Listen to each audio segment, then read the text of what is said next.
বন্ধুরা, good morning. এই ভিডিওটা হচ্ছে কালী পুজোর মানে ভাইফোঁটার আগের দিনের ভিডিও।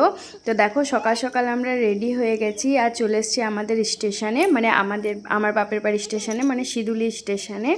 তো এখানে আমি ছেলে চলে এসেছি আর আমার বর গেছে একটু টিকিট কাটতে। তো আমার ছেলে ওই জন্য কান্নাকাটি করছে, ওর বাবা আসেনি করে। ওর বাবা এলো তবে যে ওর মনটা একটু শান্তি হলো। তো আমরা কোথায় যাচ্ছি? আমরা যাচ্ছি বড় মা দর্শনে। তো বড় মা আমরা অনেক দিন ধরে যাব করছিলাম, কিন্তু এই যে বড় মার যে মূর্তিটা সেটা তো পুজোতে থাকে, কালী পুজোতে। এমনি সময় তো যে মন্দিরে। তো দেখো আমরা এখানে পৌঁছে গেছি নৈহাটি। আমার ছেলে সোয়েটারটা খুলে দিয়েছি, সকালবেলা একটু ঠান্ডা ঠান্ডা ছিল, আমরা সোয়েটার ফাইনালি নৈহাটি পৌঁছে গেছি। ছেলেকে পরিয়েছিলাম যাতে ঠান্ডা না লেগে বড় মা যায়। দর্শন কতক্ষণে বড় মাকে দর্শন করতে পারি। নৈহাটি পৌঁছে গেছি।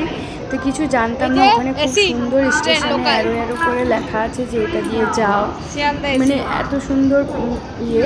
তো আমরা যতটা বুঝলাম গিয়ে যে পুজোর টাইমে অনেকটা আমাদেরকে ঘোরপাক করে মায়ের দর্শন করতে হচ্ছে, কিন্তু ফাঁকা টাইমে গেলে হয়তো আমাদেরকে মানে সোজা জাস্ট টোটোতে বেশিক্ষণ লাগবে না। যখন আমরা মাকে দর্শন করে বেরিয়ে আসছিলাম তখন খুব জোর 10 মিনিট আমাদের হাঁটা পথ হয়েছিল, মানে লেগেছিল, মানে অন্যজনকে মানে ওখানকার লোকাল বাসিন্দাকে জিজ্ঞাসা করে করে আমরা স্টেশন এসেছিলাম।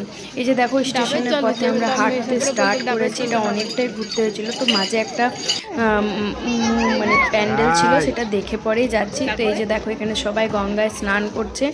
তো এখান থেকে সবাই ডন্ডি দেয় না। আর ওই পাশে দেখো আরেকটা মন্দির ছিল, মানে যে রাস্তাটা দিয়ে আমরা যাচ্ছিলাম বড় মা দর্শনে সেই রাস্তার মধ্যেই এই মন্দিরগুলো পড়ে। আর বড় মাকে দর্শন করার আগে অনেক মাকে দর্শন করেছি, সবই মানে সব মায়ের মূর্তি এত অসাধারণ না, কি বলবো। তোমরা দেখতে পাচ্ছ একটু একটু, আর অনেকটাই হাঁটতে হচ্ছিলো। আমার বাবু পুরো ঠকে গিয়েছিল, যে দেখো আমরাও পুরো ঠকে গেছি। আর এখন প্রায় সকাল 9:30 ওরকম বাজে, কিন্তু যে পরিমাণ রোদ একদম দাঁড়ানো ছিল। আমার ছেলে একদম গরমে খুব কষ্ট পাচ্ছিল। এই যে দেখো আরেক মা, মানে আরেক বড় মা, কি সুন্দর লাগছে মাকে দেখতে, মায়ের অপরূপ মূর্তি। মানে কি বলবো, এক একটা মানে মূর্তি দেখে মাকে দেখে মানে মন শান্তির মতো। তো আমাদের না এবছর যাওয়াটা ঠিক হয়নি, কারণ আমার এই ছোট্ট ছেলে নিয়ে, কিন্তু আমি ভেবেছিলাম মা যদি চায় ঠিক আমি যেতে পারবো, কারণ তোমাদের দাদাভাই ডিউটি ম্যানেজের ব্যাপার ছিল। তো তোমার দাদাভাই যখন ডিউটি ম্যানেজ হয়ে যায় তখন আমি বলেছিলাম যে হয়তো মা চাইছে যে মাকে দর্শন করতে যায়, তো চলো যাবে। তো হ্যাঁ বলেছিল, কিন্তু বিশ্বাস করো আমার ছেলে মানে এতটা আমাদেরকে সাথ দিয়েছে ভাবতে পারবে না। আমাদের পেটে সেরকম খাবার কিচ্ছু জোটেনি, আমার ছেলেরও খাবার ঠিক মতো জোটেনি। তো আমরা ভেবেছিলাম ভাত খাবো, তো আমরা কোথাও ভাতের হোটেলও পাইনি দর্শন করার পর।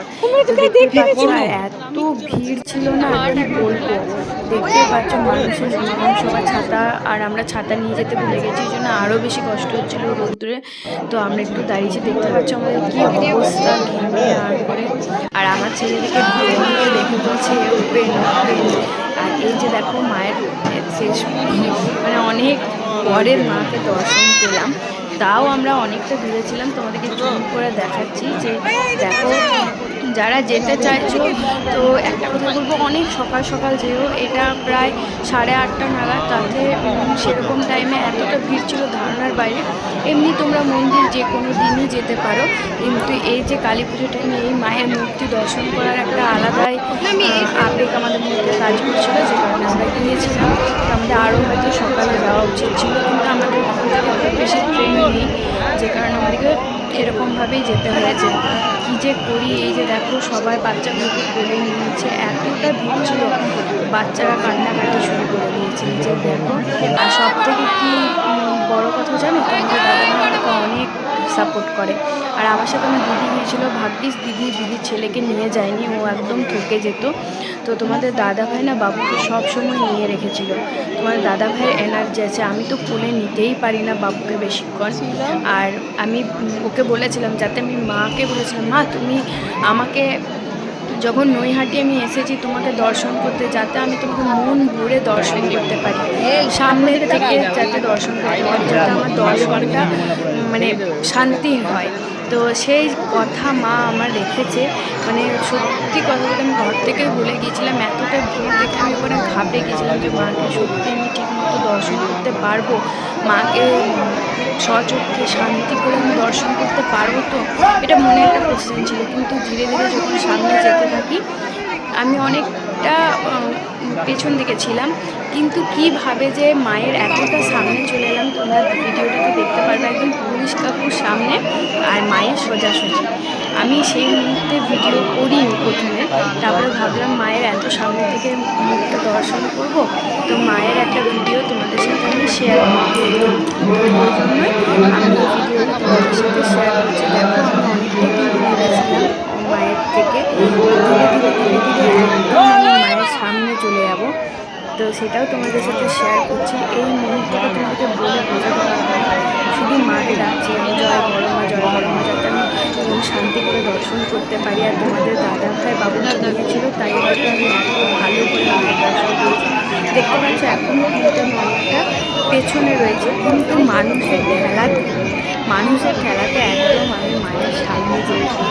আর মাকে এত সুন্দরভাবে দর্শন করেছি তোমাদেরকে বলে বোঝাতে পারবো না। মাঝে একটা দড়ি আছে আর কিচ্ছু নেই, এই যে দেখো কিছু বলার নেই।